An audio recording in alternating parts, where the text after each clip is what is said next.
Apakah kamu akan terkejut jika mengetahui bahwa Rusia memiliki rencana untuk menyerang Polandia? Tidak, saya tidak akan terkejut.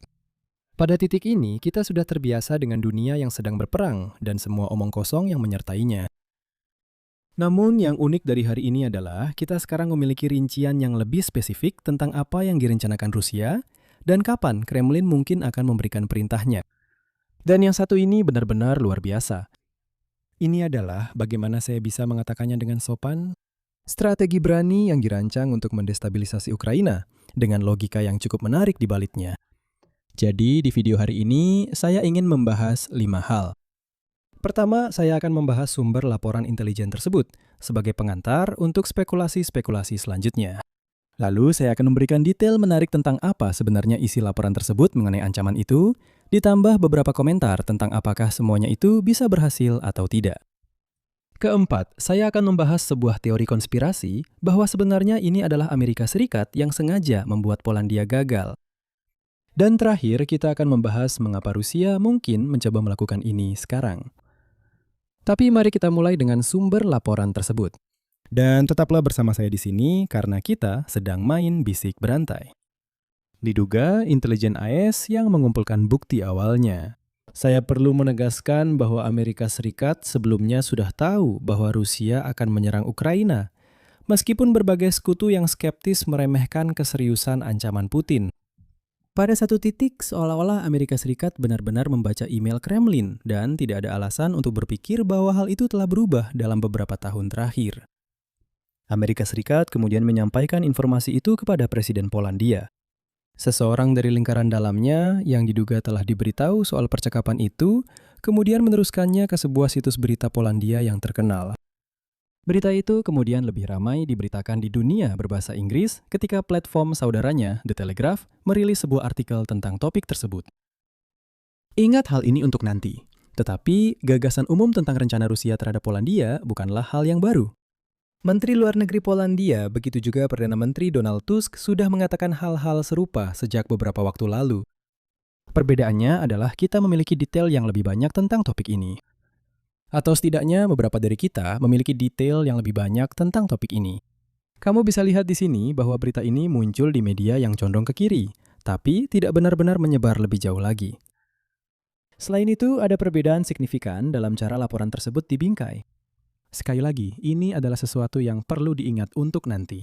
Sumber yang condong ke kanan menafsirkan ancaman tersebut sebagai kekhawatiran yang lebih besar, sementara media yang condong ke kiri menekankan bahwa belum ada konfirmasi bahwa Rusia berencana untuk melaksanakannya. Bagaimana saya tahu semua ini? Itu berkat sponsor yang kembali hari ini, Ground News.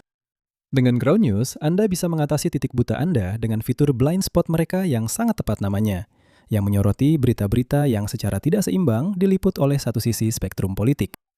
Saya sarankan untuk mengaktifkan tombol lihat titik buta internasional agar lebih fokus pada berita-berita yang kemungkinan besar lebih saya pedulikan. Dan dengan mengunjungi ground.news/lines on maps atau memindai kode QR di layar Anda bisa menghemat 40% untuk paket Vantage, yang memberi Anda akses ke semua informasi ini dan masih banyak lagi. Jadi terima kasih sekali lagi kepada Ground News yang telah mensponsori video hari ini. Dengan itu, kita bisa membahas apa sebenarnya yang mungkin atau tidak mungkin diancam oleh Rusia. Ini bukanlah rencana untuk serangan skala penuh, seperti yang banyak dibicarakan di dunia maya. Petunjuknya, tolong baca artikelnya, dan jangan hanya berspekulasi tentang apa yang mungkin dimaksudkan oleh judulnya. Sebaliknya, rencana yang ada dalam pikiran Rusia adalah semacam operasi non-konvensional. Kandidat yang paling mungkin adalah membuat beberapa drone menyimpang dari jalur dan memasuki wilayah udara Polandia, seolah-olah itu adalah ide baru dan orisinal. Lalu, sepertinya drone-drone itu menabrak pembangkit listrik atau infrastruktur kritis lainnya. Betapa kebetulan yang sangat disayangkan, tidak ada yang bisa memprediksinya. Pilihan yang lebih aneh lagi yang diusulkan adalah sebuah helikopter tersesat, melintasi wilayah Polandia, lalu lebih banyak orang Rusia menyeberang untuk menyelamatkan kru tersebut. Kemungkinan ketiga yang lebih ekstrim adalah serangan hibrida yang sebenarnya, dengan pasukan darat Rusia memasuki Polandia melalui Kaliningrad atau Belarus, dan dalam kasus terakhir ini mungkin juga melibatkan pasukan Belarus. Karena itu adalah sesuatu yang tampaknya akan disetujui oleh Lukashenko, meskipun dia melihat ke Ukraina dan mengatakan kepada Putin bahwa dia menolak keras. Saya kira juga karena NATO dianggap sebagai target yang lebih lemah. Sebelum kita masuk lebih dalam, saya perlu memperingatkan Anda bahwa banyak hal yang akan dibahas selanjutnya tampak seperti strategi yang diambil langsung dari buku pedoman kurcaci. Tapi beginilah ceritanya. Krisis militer kemudian menciptakan krisis politik di dalam NATO. Amerika Serikat menekan Polandia untuk tidak merespon secara militer.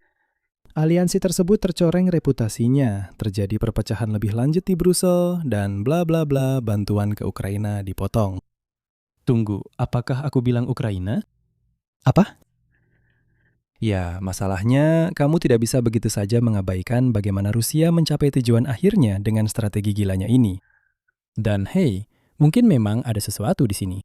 Polandia dan Ukraina sedang berada di tengah-tengah sengketa diplomatik terkait Stepan Bandera, seorang nasionalis Ukraina era Perang Dunia Kedua yang bekerja sama dengan Jerman Nazi untuk membebaskan Ukraina dari Uni Soviet, tetapi pada akhirnya dia justru berakhir di kamp konsentrasi Jerman. Saran profesional, jangan pernah bersekutu dengan Nazi. Ngomong-ngomong, saya tidak mau terlalu jauh membahas ini, tapi Zelensky baru-baru ini menyetujui satuan pasukan khusus yang dinamai berdasarkan Gerakan Bandera. Dia tetap menjadi sosok yang populer di beberapa kalangan nasionalis Ukraina karena reputasinya sebagai pejuang kemerdekaan. Karena banyak orang di bekas Uni Soviet sangat membenci apa yang dilakukan Uni Soviet terhadap negara mereka dulu. Dan sekarang setelah mereka menjadi negara lagi, mereka tidak ingin kembali seperti dulu. Namun, Gerakan Bandera juga melakukan kejahatan perang terhadap minoritas Polandia dengan jumlah korban tewas antara 50 hingga 100 ribu orang. Jadi, orang-orang di Warsawa tidak terlalu memandang positif semua ini. Jadi, saya rasa saya bisa memahami bagaimana keterlibatan Rusia di sini bisa memicu kaum nasionalis di Polandia untuk ingin sepenuhnya meninggalkan Ukraina. Lalu itu menyebabkan gejolak lanjutan bagi sisa aliansi, dan Rusia mendapatkan apa yang diinginkannya. Atau mungkin Kremlin menginginkan reaksi berlebihan terhadap operasi yang tidak konvensional ini. Untuk mengingatkan Anda tentang tema yang sering muncul di saluran ini, Putin sangat ingin mengerahkan lebih banyak pasukan ke Ukraina. Tapi dia tidak bisa karena kurangnya penerimaan politik di dalam negeri. Jadi, seorang pilot helikopter tersesat, para penghasut perang yang tidak masuk akal di Polandia membunuh 5 tentara Rusia yang tidak bersalah. Jadi, sebagai kesimpulan, tolong dukung perang saya di Ukraina, karena ingat, sebenarnya kita sedang melawan NATO di sana. Itulah satu-satunya cara Rusia bisa maju dengan strategi helikopter, kecuali melakukan operasi bendera palsu dan membunuh pasukan Rusia sendiri. Kalau tidak, itu hanya membuat pilot helikopter Rusia terlihat semakin tidak kompeten. Dan tentu saja, ada kemungkinan hal ini menimbulkan perbedaan pendapat politik di Brussels tentang bagaimana merespons, yang bisa saja memperdalam perpecahan dalam aliansi. Atau bisa juga, Anda tahu hanya berujung pada pengaktifan pasal 5, dan Dewan Atlantik Utara memutuskan bahwa cara terbaik untuk memulihkan keamanan di kawasan Atlantik Utara adalah dengan memberikan cek kosong kepada Ukraina. Itu menjadi transisi yang baik ke poin berikutnya tentang anggapan bahwa ini adalah konspirasi besar. Tidak ada ancaman nyata. Dan Amerika Serikat membocorkan informasi ini ke Polandia atas nama Rusia, agar dapat meyakinkan para pembuat kebijakan di Warsawa bahwa Polandia lebih baik mengalokasikan seluruh anggaran pertahanannya untuk dalam negeri dan bukan untuk Ukraina. Bangunlah kalian para pengikut buta. Baiklah, mari kita selesaikan ini sekarang juga. Personel keamanan Baltik telah mengonfirmasi kenyataan ancaman tersebut, dan negara-negara Baltik sangat fokus untuk menjaga agar Rusia tetap di dalam wilayahnya sendiri. Sementara itu, laporan intelijen datang dengan peringatan bahwa tujuan serangan tersebut adalah untuk memaksa negara-negara Eropa menangguhkan bantuan ke Ukraina. Jadi, menurut teori konspirasi ini, Rusia memberitahu Amerika Serikat untuk memprovokasi Polandia agar menghentikan bantuan ke Ukraina dengan memberitahu Polandia bahwa Rusia sedang berusaha membuat Polandia menghentikan bantuan tersebut. Oke. Lalu ada teori konspirasi lain yang terkait dengan bagaimana Amerika Serikat akan memaksa Polandia untuk membiarkan pasukan Rusia berkeliaran melintasi perbatasan. Bagaimana sebenarnya orang berpikir rantai komando di Polandia bekerja? Apakah mereka melihat pasukan Rusia melintasi perbatasan, lalu mereka menelpon Gedung Putih dan meminta izin untuk menyerang? Tidak, bukan seperti itu cara kerjanya. Itu tampaknya paling tidak semacam fantasi Soviet tentang bagaimana CIA memegang semua kendali atas NATO. Daripada aliansi itu menjadi sebuah organisasi politik yang entah bagaimana secara ajaib bisa membuat semua orang setuju pada beberapa kebijakan besar dari waktu ke waktu. Justru, itu terdengar seperti Amerika Serikat sedang berbagi intelijen untuk membantu merencanakan respons yang tegas agar aliansi tidak lengah ketika hal itu terjadi. Dan jika ada yang berpikir bahwa Amerika Serikat mencoba menekan Polandia agar bersikap lunak di sini, dan para politisi Polandia tidak bereaksi keras di media tentang hal ini, maka orang itu tidak memahami politik Polandia. Kenyataannya, sebagian besar aktivitas sehari-hari di dalam NATO tetap sama seperti beberapa tahun yang lalu. Berikut adalah beberapa foto terbaru personel AS Irak yang bekerja bersama sekutu NATO selama latihan tahunan Operasi Baltik. Penting untuk membedakan antara Amerika Serikat yang berusaha mengambil peran pendukung di Eropa dengan Amerika Serikat yang meninggalkan komitmennya terhadap keamanan Eropa. Perubahan di NATO selama 2 tahun terakhir berkaitan dengan hal yang kedua, dan itulah kebijakan yang akan diteruskan kepada siapapun yang menggantikan Trump. Perlu juga dicatat bahwa komunitas intelijen Amerika Serikat selalu lebih mendukung Ukraina dibandingkan presiden.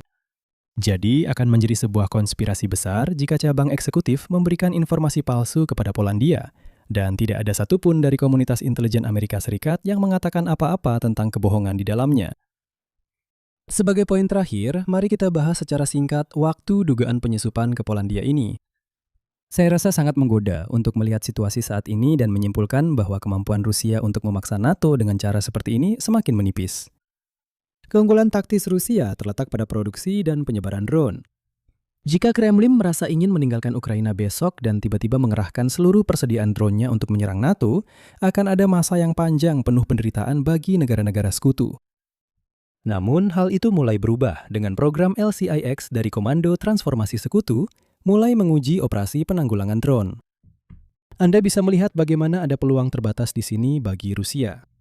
Entah kerahkan drone-drone itu sekarang atau terima kenyataan bahwa akan ada kesulitan untuk melakukannya nanti. Dalam praktiknya, ini bukanlah ide yang begitu bagus. LCIX memiliki masa transisi yang panjang, dengan putaran pertama kegiatan telah berlangsung pada bulan April. Tidak ada lonjakan kekuatan mendadak di sini, di mana Rusia menghadapi peluang terbatas itu langsung tertutup. Sebaliknya, transisi akan terjadi dalam jangka waktu yang lama, di mana Rusia harus perlahan-lahan menerima bahwa sayap timur NATO kini lebih mampu mempertahankan diri. Sebenarnya, perlu ditekankan bahwa LCIX berfungsi sebagai penyeimbang terhadap pergeseran kekuatan yang pada akhirnya akan terjadi. Begitu Rusia membekukan perang di Ukraina, Kremlin akan segera mengerahkan kembali sumber daya ke perbatasan NATO. Itu akan menciptakan lonjakan kekuatan, kecuali NATO bisa menyeimbangkannya dengan penyeimbang miliknya sendiri. Ingat, perang preventif bukan satu-satunya cara untuk menangani efek samping dari pergeseran kekuatan. Kamu bisa saja memilih untuk terus melaju ke arah sebaliknya. Sebenarnya, menurutku penjelasan terbaik untuk waktu saat ini adalah karena keadaan di Ukraina tidak berjalan dengan baik. Atau lebih tepatnya, keadaan di Rusia yang tidak berjalan dengan baik, di mana bensin semakin sulit ditemukan.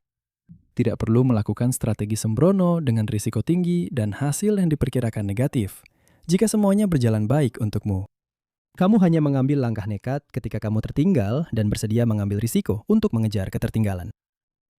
Namun demikian, sebaiknya jangan menyamakan laporan tentang kemungkinan serangan terhadap Polandia dengan serangan terhadap Polandia yang sudah benar-benar terjadi. Rusia bisa saja berubah pikiran di sini, dan bahkan publikasi laporan itu sendiri bisa mempengaruhi beberapa pendapat di Moskow. Mungkin lebih baik melihat langkah Kremlin melontarkan kemungkinan ini sebagai tanda yang cukup menggembirakan tentang kemana menurut Kremlin perang ini mungkin akan mengarah dalam beberapa bulan ke depan. Tapi belum ada dari kita yang sampai ke sana. Jadi, apa kesimpulan kita untuk hari ini? Ada sebuah laporan, kemungkinan besar asli, bahwa Kremlin sedang merencanakan serangan tidak konvensional terhadap Polandia. Tujuan utama Kremlin adalah untuk meningkatkan upaya perang di Ukraina, tetapi mekanisme sebab akibat untuk mencapainya masih sangat tidak jelas. Setidaknya, percakapan itu lebih masuk akal daripada anggapan bahwa semua ini hanyalah satu konspirasi besar Amerika Serikat. Dan sebaiknya kita memikirkan soal waktu di sini sebagai cerminan dari apa yang terjadi di medan perang di Ukraina, bukan apa yang sedang dilakukan negara-negara NATO. Terima kasih sekali lagi kepada Ground News yang telah mensponsori video hari ini. Anda bisa pergi ke ground.news/lines on maps atau memindai kode QR di layar Anda untuk mendapatkan diskon luar biasa sebesar 40% untuk paket Vantage. Juga, jika Anda belum mengikuti, saya telah menghabiskan banyak waktu selama seminggu terakhir untuk membuat konten di saluran kedua saya. Cek beberapa Geopolitics Helpline Klasik di sana. Dan jika Anda menikmati video hari ini, silakan like, bagikan, dan subscribe, dan sampai jumpa besok. Jaga diri Anda.